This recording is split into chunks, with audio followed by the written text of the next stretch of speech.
In this video, I want to talk about a crucial but usually overlooked aspect of gardening.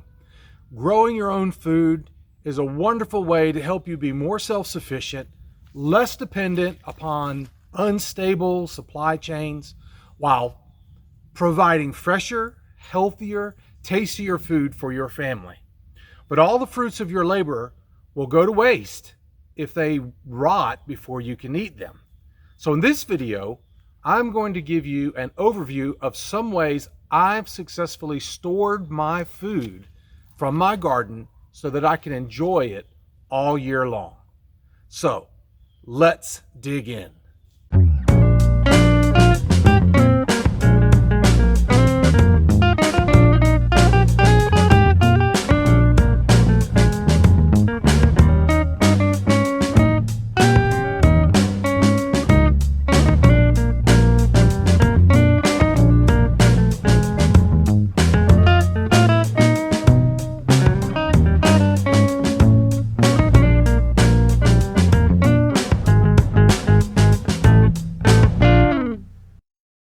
2021 was my most successful gardening year ever. I grew a variety of different kinds of food to supplement my family's diet. We still buy food from the grocery store, but a large portion of our diet now consists of food we've grown ourselves. Some meals are completely supplied by the produce of our garden, and it is so cool to sit down to a meal and look at your plate and realize everything on it was something that I produced in my garden with God's help. And if push comes to shove, we could survive for a good while exclusively on food we've produced ourselves in the garden. So I'm going to explain some ways that we store our garden produce so that it's available long after we harvest it.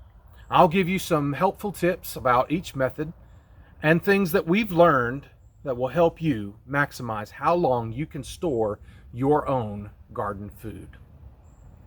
The 5 main storage methods we use are countertop or pantry storage, refrigeration, freezing, canning, and drying. The first and simplest thing that you can do with your harvest is what everybody does. We bring it in, we put it on the kitchen counter. How long something will last on the counter depends on the produce. Apples and oranges will last about a week on the counter. A tomato will last a few days, maybe up to a week. Blackberries may only last 24 hours. Now, this isn't the best way to store most vegetables unless you plan to use them right away. So the first trick is to eat what you can while it's fresh. Learn to eat things in their own season. In a modern world, we can eat almost anything we want, anytime we want. Want a tomato in December? No problem. They can ship you one from Brazil. But that's not necessarily what's best for our planet. And that tomato isn't going to be as good or as good for you as the one that's grown locally and that's eaten in its season. There's a reason why our ancestors ate fresh fruit in the summertime and roasted meat in the winter. I'll leave it up to you to think about that. Think about why they might have done that. Many fruits will actually benefit from a little time on the kitchen counter. Apples, peaches, pears, tomatoes, cantaloupe, and winter squash continue to ripen or get sweeter for a few days after they've been picked. On the other hand, blueberries, blackberries, strawberries, and watermelon should only be picked when they are fully ripe, because they're not going to improve after they're picked. Neither will broccoli, carrots, cucumber, squash, greens, or beans. Broccoli, carrots, and leafy greens should also be refrigerated as soon as possible once they've been picked. If you leave them out on the kitchen counter, they're going to wilt really quick. So go ahead and get them in the refrigerator. Now, there's some vegetables that last a long time on the counter. A watermelon will last 3 or 4 weeks on the counter. Potatoes, sweet potatoes, onions, garlic, pumpkins, and winter squash will last several months if stored properly on a counter or a shelf. In fact, I have all of these on my shelf that are over 6 months old. And since most people won't want their kitchen counter constantly covered with produce, making a special pantry in a separate room might be a good option for you. In my house, we have a bedroom in our basement that's ideal. It's typically 5 to 10 degrees cooler than the rest of the house all year long. And since my daughter has moved out and gone to college, her room is now available. There's a 4-foot section of the wall that is sort of set back into the wall, and it was just begging for a set of shelves. So I bought a few 2x4s and some hardware cloth and made a few shelves where we can store shelf-storing vegetables. The reason I used hardware cloth is it allows better air circulation from underneath, which is one key to help vegetables like potatoes, sweet potatoes, garlic, onions, pumpkin, and winter squash last longer. Another tip is shelf-stored vegetables prefer to be kept in the dark. Since the bedroom we turned into a pantry is unoccupied 95% of the time, it works really well for the job. We keep the lights off and keep the door and window blinds closed. One final key for longer shelf storage is temperature. You want the pantry to be cool, but not cold. Unfortunately, all these different vegetables prefer different temperatures. Garlic wants to be really cold, 30 to 32 degrees. Onions, a little bit warmer, 32 to 40 degrees. Potatoes, 42 to 55 degrees. Sweet potatoes, 55 to 60 degrees. And winter squash, 50 to 55 degrees. So the ideal thing would be to have a space for each of these vegetables. And you would keep the temperature exactly in those ranges and only put those kinds of produce in that space at that time. But who has the space or the ability to have a special climate controlled room for each type of garden vegetables? I don't have that. Do you? Fortunately, the exact temperature all these different items prefer is not absolutely critical to success. The room I use stays between 65 to 70 degrees. That's warmer than the vegetables prefer, but it's worked just fine for me. It's cool enough. And the vegetables that want different temperatures, even the cooler vegetables like the garlic, they seem to get along just fine in that temperature. Now, another option, if you don't have a bedroom like I do that's air conditioned and heated, another option might be a basement or a garage or a barn. A root cellar or a wine cellar would really be ideal, but who has one of those? Maybe you do. But think about ways that you could try to keep the temperature as stable as possible, because my thinking is that temperatures that would swing wildly from very cold to very warm and back and forth, that's probably not going to be good for these vegetables you're going to keep on the shelf in a pantry. You want the temperature to stay fairly even, and that's why a bedroom that's climate controlled, that stays relatively even in its temperature, is a good option. But like I said, you may not have that. But you can think of ways that you could help control things a little bit. And certainly look at ways that you could keep light off of those vegetables. Maybe by covering them with a cloth sheet or some newspaper, just to keep the light from really, to keep things shaded. Now, I wouldn't think you would want to use a tarp or plastic, because that would restrict airflow. And you really want air to be able to circulate around vegetables and keep them relatively dry. Now, I periodically check my vegetables and I discard anything that looks like it's starting to decay, because I don't want it to infect the other produce that's around it. So you want to keep everything clean and sanitary. So far, I've only lost a few onion and garlic bulbs and a couple of winter squash, but the vast majority have lasted more than 6 months. Furthermore, if you start to lose too many, you can always progress to one of the other storage methods. You could cut something up and freeze it, or you could can it. For instance, some of my potatoes started to sprout after several months of being on the shelf in storage. And so when I saw this beginning to happen, I simply decided to go ahead and can all of the potatoes that I had left. And so now I have them in the can. And a lot of people ask, well, why did you can potatoes if you can just keep them on the shelf? Well, you can't keep them indefinitely on the shelf, but you can keep them indefinitely, almost indefinitely, in a can. And so that's what I did for them. Most of the vegetables that I have on my shelf are doing just fine, and I expect to have new produce coming in from the garden this spring to replace anything that I've used up or that is beginning to rot. I hope that the new produce is going to come in before rotting or decaying is really a problem for the vegetables that I have left. And actually, some of what you see happen can be helpful, because I'm seeing some of my sweet potatoes beginning to sprout. That's okay, because you know what that means? That means that I can actually plant those sprouted sweet potatoes once it gets warm enough to put them in the ground. I won't have to buy seed sweet potatoes or slips. I'll have my own ready to go. Now, most fruits and veggies aren't going to last very long if you just put them on the counter, or even if you put them in a special pantry. You're going to want to store most of your vegetables in the refrigerator. But don't just throw them in the fridge. You need to do it the right way.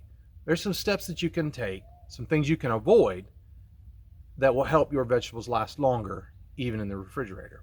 If you do it right, it doesn't even matter if you put them in the refrigerator. They're still going to go bad very quickly.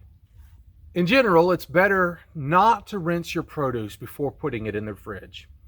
Moisture is going to promote rotting, and it can be the difference between something lasting a couple weeks or just a couple of days. If your vegetables are dirty, just simply brush off or shake off any loose dirt before you put it in the refrigerator. If you must wash something, be sure to dry it thoroughly before putting it in the refrigerator.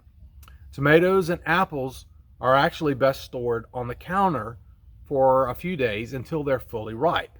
Then once they've fully ripened, then you can put them in the refrigerator to extend their shelf life as long as possible. Now, some veggies do better in the fridge if they're kept in plastic produce bags, like the ones in the produce section at the grocery store. Leafy greens like lettuce, cabbage, collards should be kept dry and placed in a plastic bag with a few holes punched in it and then added to the fridge.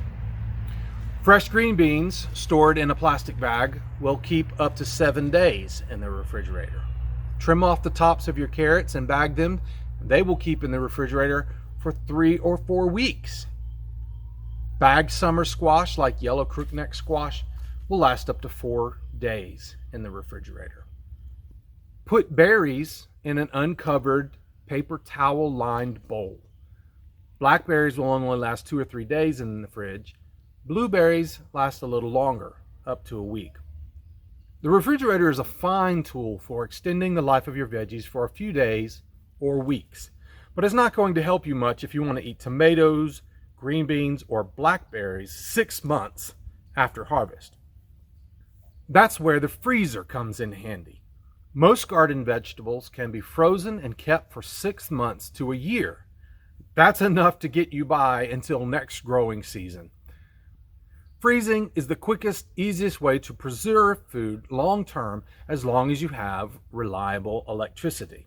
In theory, you can freeze almost anything, but some frozen foods will taste good after thawing, and others will become a mushy mess.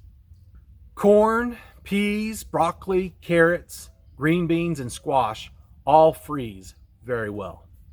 Onions, peppers do pretty good too. Spinach and collards do well in the freezer, but they will be very different from fresh ones. And that's something to keep in mind, really. When you freeze something, oftentimes it's going to change the texture so that it's, you don't want to eat, you're not going to want to eat carrots expecting them to taste like fresh carrots when they've been frozen. But cooked, they'll be just fine. So you just have to keep that in mind. Freezing is going to change the texture and maybe even the taste a little bit. But corn, peas, broccoli, carrots, green beans, squash, they all are going to be great food even after they've been frozen. Onion, peppers, they do pretty good too. Spinach and collards work well in the freezer. Cucumbers, tomatoes, cabbage, and lettuce, though, are not good items to freeze. They're going to be mushy and they're going to be unappealing after they're thawed. And think about it, because lettuce is something that you're normally going to eat fresh on a salad or on a hamburger, and you expect a certain texture and taste for that lettuce. And once it's been frozen, it's just never going to be the same. It's not going to work in the freezer. Fruits, though, like apples, peaches, and berries, they can all be frozen, and then you can take them out, thaw them, and you can use them to cook pies and in other recipes where cooked food is what you expect, and they'll taste wonderful. And it won't matter that the texture has changed because they were frozen. Now, there's a big debate about whether or not to blanch veggies before freezing them. Sometimes I blanch, but usually I don't. Most of the time, I just seal things in a Ziploc freezer bag and I freeze them. Blanching is an extra step where you submerge the vegetables in boiling water for a few minutes to stop enzyme actions that will naturally break down vegetables. Then you dunk the vegetables in ice water to stop them from cooking all the way. Now, freezing alone is going to drastically slow down how fast those natural enzymes break down the vegetables, but it isn't going to stop it completely. And so that means that blanched vegetables are going to last longer in your freezer. However, my vegetables, I plan to replace them by next year's harvest before they ever break down in the freezer. So as long as I can get them to last 6 months to a year, which should be totally doable even without blanching, and it's not going to be a problem. And if I can get 6 months from the freezer, that's plenty good for me. I'll have new fresh vegetables coming in by the time that's over. So to blanch or not to blanch, that is the question. And you can answer that question for yourself. Either way, freezing will help you preserve enough food to get you through to the next growing season, but only if you have enough freezer space. If you grow a lot of food, you will soon run out of freezer space. And this also makes your freezer cluttered, and it's hard to find what you need when your freezer is cluttered. There's nothing worse than finding a bag of frozen food that got lost in the corner for so long you don't want to eat it anymore. You want it to be organized in your freezer. You want to be able to find things that you need when you need them.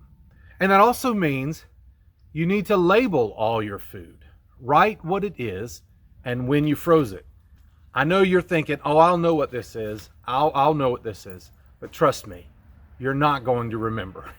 6 months down the road, you're going to find this bag of mystery produce. And maybe you won't be able to tell what it is, because sometimes when it gets frozen and it gets a little bit of ice crusted on it, you can't really tell exactly what it is. And you're certainly not going to remember how long it's been in there. And you're just going to be at a loss.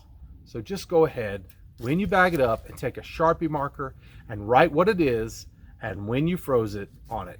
And if you want, you can even add the amount that's in the bag. That always makes it easy when you go to cook your meal. You just pull it out and you know exactly what it is, when it was bagged, and how much is in the bag, and you get to work. One of the most useful investments we made almost 20 years ago was to buy a used chest freezer. We only paid about $50, and we have used it every single day for 2 decades. And this was even before we were growing a garden. It's just useful for families. It was so much cheaper to buy frozen food in bulk, and especially when you're raising a family on a budget like we did. And so now that we're older and we're a little bit better off, that old freezer continues to be a valuable tool. Or here's another useful idea that might help you pick up a little extra freezer space or even some extra refrigerator space. Suppose you replace your old refrigerator like we did. Maybe your old one still works, but you just want a more updated look of a new refrigerator. Why not keep your old refrigerator? There's nothing that says that you have to give the moving company, the delivery company, your old refrigerator. You can keep it. They'll even move it to another location for you a lot of times. And this is what we did. We kept our old refrigerator and we put it in our garage where we had a little extra space. So we wanted a newer, nicer looking stainless steel refrigerator that was a little bit bigger, and that's what we got. We put the old one down in the garage, and when they delivered the new refrigerator, they just took the old one down to the garage and put it right where we asked them to. And that thing has been a godsend for us. It has extra freezer space in it, and it also has extra refrigerator space. So we can put things like Cokes and bottled water and things like that in there. And also it has saved our butts several times. So I want to give you a little clue here. New refrigerators are not built as well as old refrigerators. At least that's been our experience. We bought a new refrigerator and it broke on us after just a few years. And we had to have a company come in and pay them to fix it, bought a new warranty for it. Eventually, after having it fixed 5 or 6 times, the warranty company paid for us to get another new refrigerator. So we got another new refrigerator because the old one was no longer working and was costing too much to fix. And we did our research this time. We did our research to make sure we didn't get another lemon. We looked at all the reviews and everything. We got a good refrigerator. They delivered it. And guess what happened?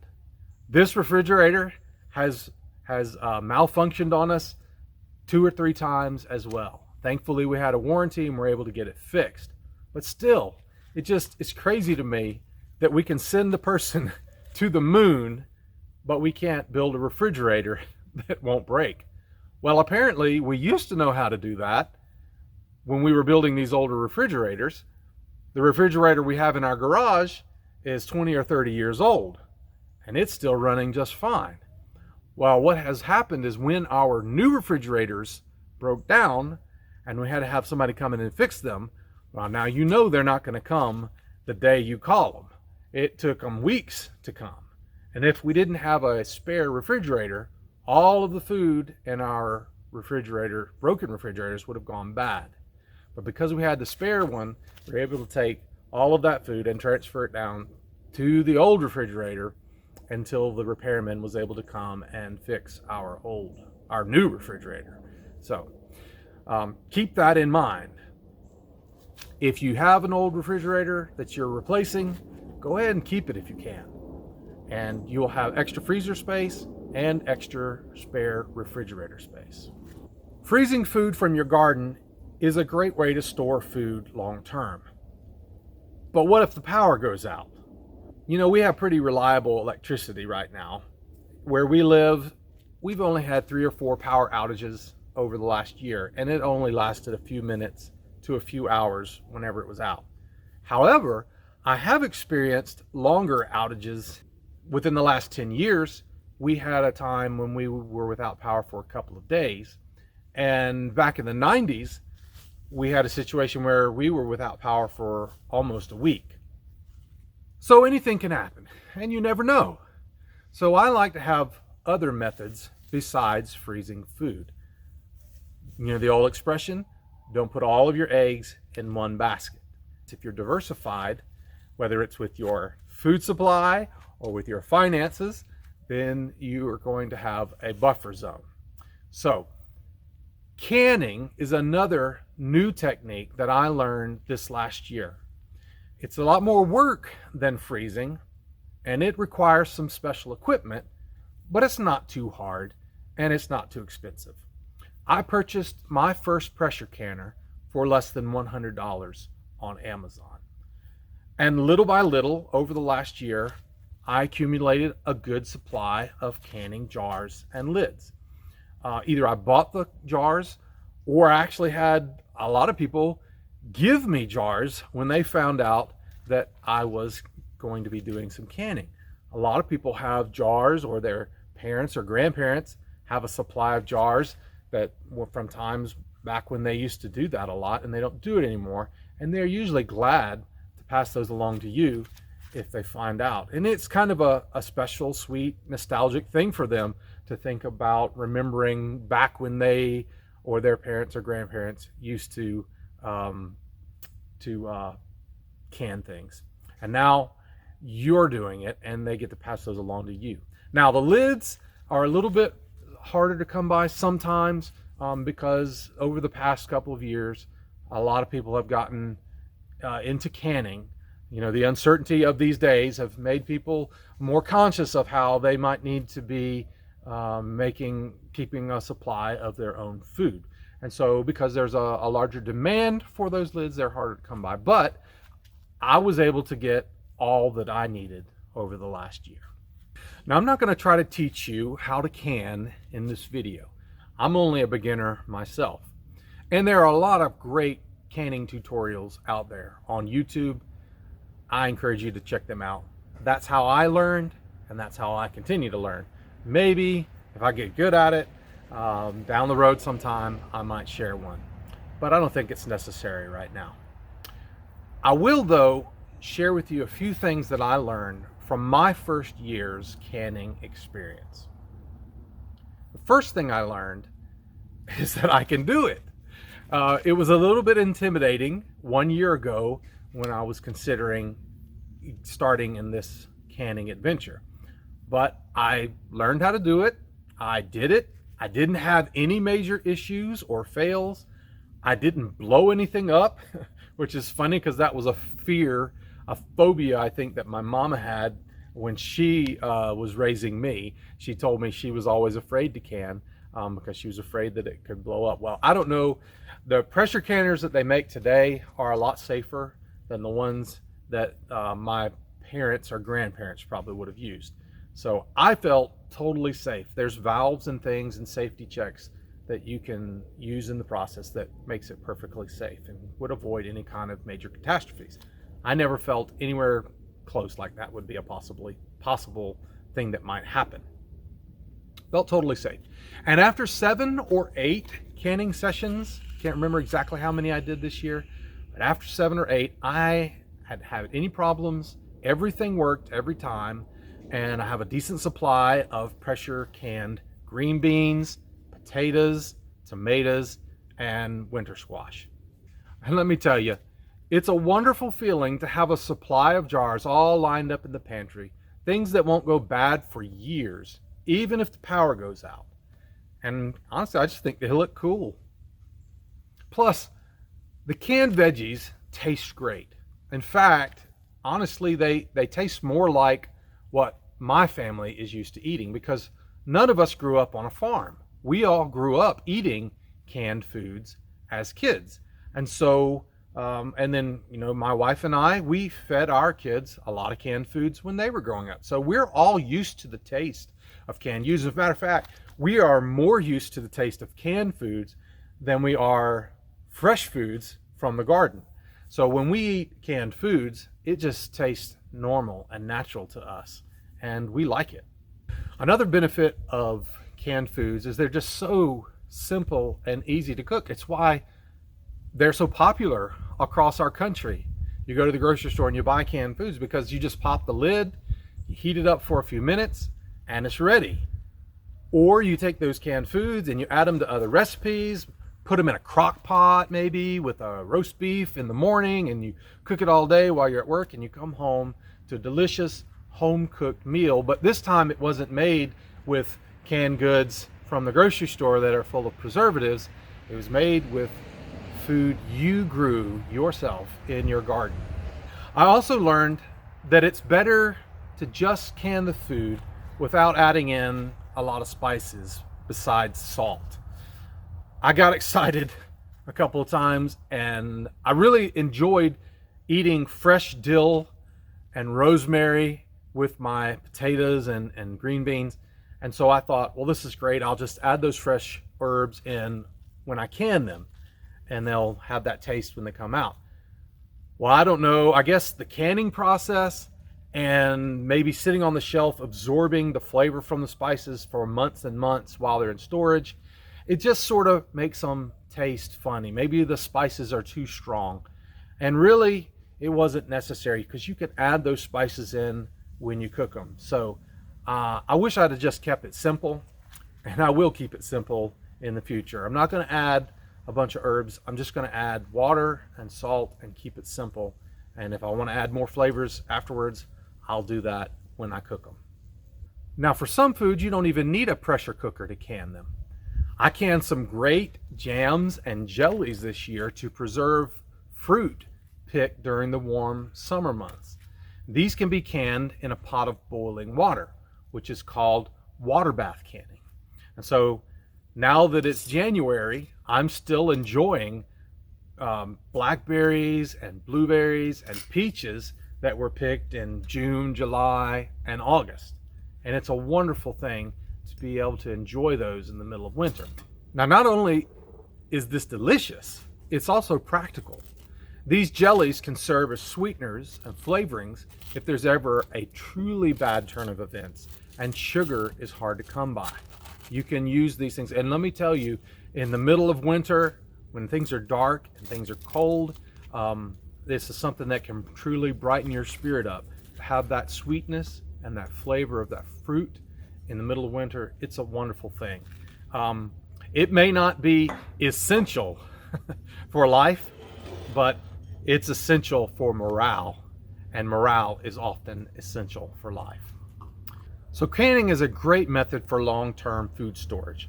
I will continue to use it. However, it will probably not be my primary method because it's just so labor intensive. Plus, canning is a really high-tech process when you think about it. And you have to ask, what happens if the equipment breaks? What if a gasket gets dried out and you can't get a new one? Or what if the jars or the lids aren't available? So a lot of things that could go wrong. Any high-tech process is also a vulnerable process. So that's where my last method of food preservation comes in: dehydration. People have been dehydrating food for thousands of years, long before refrigeration and even before canning were possible. Some of the most common foods to dehydrate are beans, peas, berries, grapes, apples, corn, tomatoes, hot peppers, onions, garlic, and herbs. I've read you can even dehydrate carrots, beets, greens, squash, celery, pumpkin, and broccoli. Never tried that before, but hey, I might give it a try this year. Dried foods can last a long time. Dried beans last almost indefinitely and are a bounteous resource. They can be replanted and bear more fruit year after year after year. And they're a valuable source of protein, carbohydrates, calories that will sustain you and can be a main food source. There are cultures around the world that are primarily or exclusively vegetarian cultures that don't eat meat, and beans are their main sustaining crop for protein. And of course, beans taste great. And here's a scenario that I have thought about for many months. I freeze most of my beans simply because it's so much easier. And because frozen beans cook faster than dry ones, it just makes more sense. You pull them out of the freezer, cook them for about an hour, and they're ready. Whereas dried beans may take several hours or even all day long to cook. But suppose the power goes out and all my frozen beans thaw out because the power is out for, say, several days. Well, I don't want to lose my beans, so all I have to do is take those beans as they thaw and preserve them by drying them. I actually did this to make sure that it would work, and it does. You don't even have to thaw the beans. You just take the frozen beans directly out, put them on the trays of your dehydrator, and dehydrate them for about 24 hours, and they go from being frozen beans that would last maybe a year to dried beans that are going to last almost indefinitely. So one method that you could use would be to freeze your beans immediately as you bring them in out of the garden, and then little by little over the course of several months, take a little bit out at a time and put them in your dehydrator and dehydrate them and put them in jars so that you'll have a more diverse food storage. It doesn't take any fancy equipment to dry food. That's why people thousands of years ago were able to do it, even before they had electricity. However, a cheap dehydrator can make the job easier and more efficient, and they're really not that expensive. You can find them on Amazon for maybe 50 to 100 bucks. And you can find used ones. A lot of times someone may have one and they would give it to you for free. But if you have a dehydrator, just use the instructions that come with the model, and you can do all kinds of things, because every kind of produce is going to need a slightly different method to dry on your dehydrator. Going to take a different amount of time, a different temperature setting. It's not that complicated. Just follow what the charts say. I grew a bumper crop of lima beans this year, and to dry all my lima beans, I simply spread them all out on the floor of my garage, still in their shells, and I pointed a box fan at them and left them to dry for about a week. There's no way I was going to be able to dehydrate all of those beans in my dehydrator. It would have taken forever. They would have rotted before I had had time to cycle through all of those beans one batch at a time. So that was the most efficient way for me to dry them.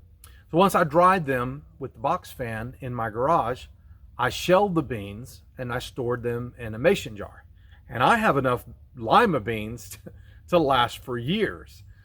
I'll leave a link in the description of how to make a simple, cheap, automatic bean sheller that will save you hours of shelling time when you shell your dried lima beans. And it's a really simple thing that you can make on your own, and it's so useful.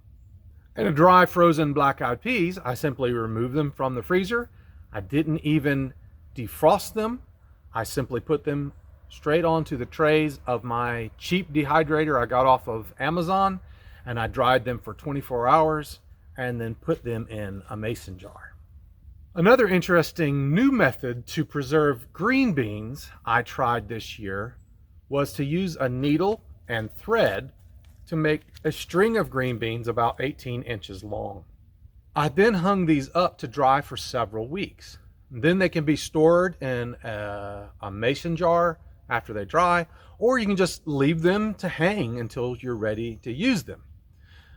These green beans are traditional food that have been made for hundreds or thousands of years.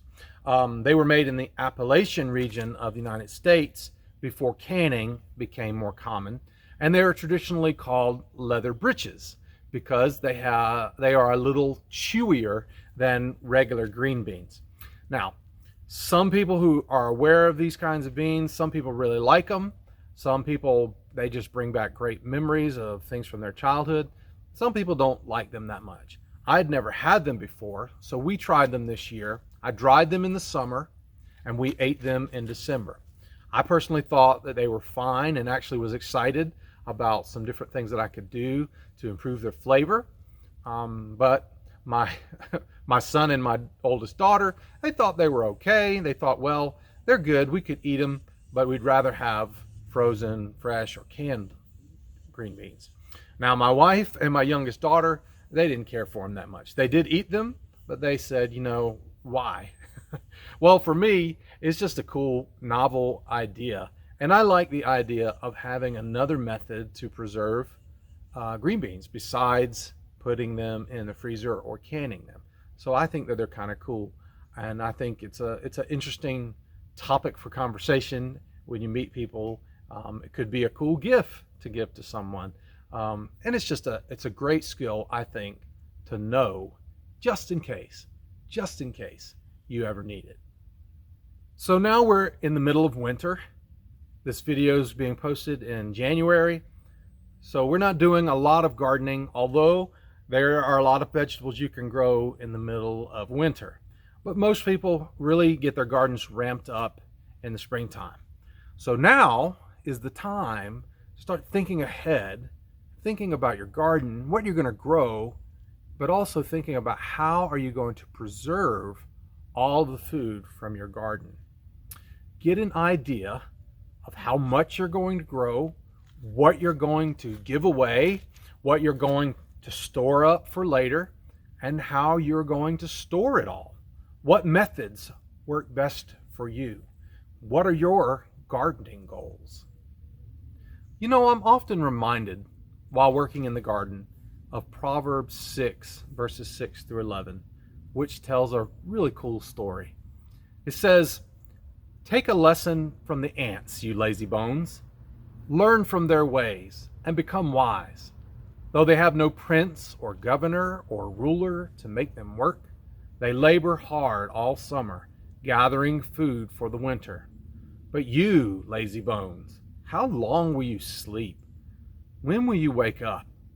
A little extra sleep, a little more slumber, a little folding of the hands to rest. Then poverty will pounce on you like a bandit. Scarcity will attack you like an armed robber." One thing gardening can teach you: you won't be successful if you're lazy or if you're not consistent. There are always seeds to be planted, plants to be watered, weeds to be pulled, produce to harvest, and then to be put up for the winter. But if you are diligent, you will reap what you sow. You will be more fruitful and more self-sufficient, and you will learn a lot, grow a lot, and have a lot of fun. And you'll be more thankful for the food God gives you when you've done your part and seen God do his. So, let's all get out there. Let's grow and be fruitful. Thanks for watching today, my friends. I hope to see you again real soon. Thanks for watching. Give me a thumbs up. Subscribe to become a thumb bud.